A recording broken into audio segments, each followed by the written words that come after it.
Magandang araw po mga boxing fans natin dyan. Kumusta po? Boxing update po tayo. Quadralas Janvel Casimero na interview pala ito sa bansang Japan mga idol patungkol dito kay Naoya Inoue na kung saan ay nakakalaban niya itong si Morchun Akhmadaliev mga idol. Ayon kay Quadralas Casimero, mahina daw talaga ang panga ni Naoya Inoue. Pabor lang daw ni Naoya Inoue kapag ang kalaban ay hindi pressure fighter. Kagaya ni Akhmadaliev, hindi masyadong pressure fighter mga idol. Kumbaga, may takot daw talaga nito kay Naoya Inoue. Pero kung siya daw talaga makalaban nito, baka tatakbo lang daw ito. Mahina ang panga at kung pressure fighter ang kalaban, kagaya niya ay talagang hindi alam daw ni Naoya Inoue na kung saan pupunta mga idol. Well, alam naman natin mga idol na itong si Casimero ay hindi pwede mong bulihin. Hindi kagaya ng ibang boksingero na bubulihin lang ni Naoya Inoue. Talagang may kalalagyan sa dito sapagkat sabi ni Casimero, ang kanyang kaliwang kamay daw ay talagang malupet. Masit up lang daw ito ng maayos ay siguradong gagapang ka daw talaga. Hospital ang pupuntahan mo. Pero ang kanyang kanang kamay ay siguradong aayaw ka na at TKO ang kinalabasan mo.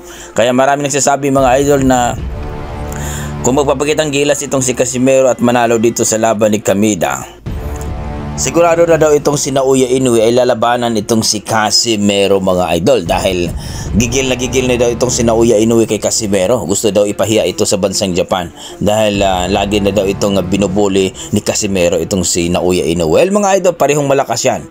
Naging 3 Division World Champion si Casimero. Kung nagtuloy-tuloy talaga mga idol, sigurado nasa mga 5 Division World Champion na ito. No? Magdepende kasi yan sa promoter mga idol. Pero inaabangan talaga ng mga boxing fans ang sagupaan nila. Yan talaga, si Casimero ang dapat talaga mga kalaban ni Naoya Inoue mga idol. Hindi pwede mong bulihin sapagkat may lakas at pressure fighter din. At pwede rin mag-counter puncher din si Casimero. So lahat na nasa kanya mga idol. Kaya inaasahan ng mga boxing fans na magkasagupa daw talaga sila para malaman kung sino ba to talaga ang malupet sa lona. Si Casimero o ang tinatawag na monster ng Japan na si Naoya Inoue. Sa kabilang banda mga idol, eto nga, tumira itong si Masayuki Ito mga idol. Ang dating promoter ni Casimero. Mahina daw itong si Casimero mga idol, no? Sa 128. Dahil ang laban ni Casimero ngayon mga idol ay catchweight sila sa 128 pounds mga idol. So kung sabihin, so for featherweight na ito mga idol dahil 130 na ito. Dahil kung featherweight ito, 126 pounds. Pero catchweight sila sa 128, sakop na ito ng super featherweight. Ayon kay Masayuki Ito mga idol, sa 122 malakas daw si Casimero. Well mga idol, hati ang mga opinion ng mga tao. Marami nagsasabi na bitter daw itong si Masayuki Ito.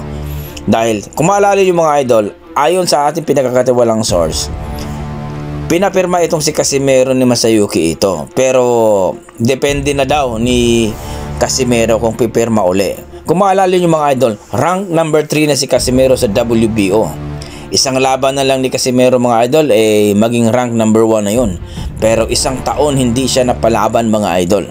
Bakit kamo? Hindi natin alam. Dahil trabaho ng promoter na ilaban, hanapan ng laban si Casimero. Wala namang problema kung tune up fight muna para makuha lamang ang magiging mandatory itong si Casimero. No, magiging number 1, maging mandatory na si Casimero dito kay Naoya Inoue. Pero parang hindi nagawa ni Masayuki Ito mga idol. Isang taon hindi na palaban, wala namang problema kung tune up fight lang. Kumbaga pang ranking lang mga idol. Para hindi na talaga makakaiwas si Naoya Inoue kapag maging number 1 na si Casimero at magiging mandatory.